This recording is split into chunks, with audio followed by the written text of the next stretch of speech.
எக்ஸை பொறுத்து தொகையிடுக. Integration of 1/2 minus 3x whole power 4 into dx.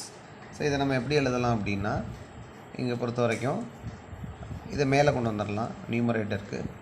அப்போ 2 minus 3x minus power 4 into dx.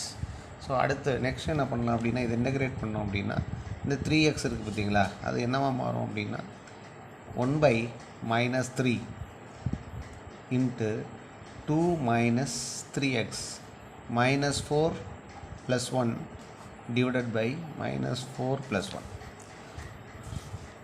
plus c. அதுக்கப்புறம் minus 1/3 into 2 minus 3x minus 3 divided by minus 3. So then minus into minus plus. So 1/9 2 minus 3x இந்த மேலே extra plus C. 2 minus 3x minus 3 plus c.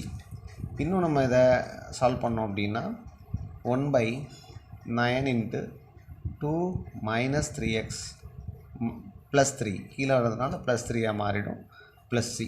அப்போ கன்க்ளூஷனாக நமக்கு என்ன answer வரும் அப்படின்னா 1/9 into 2 minus 3x 3 power 3 plus c. So இதுதான் இதுக்கான solution. Thank you.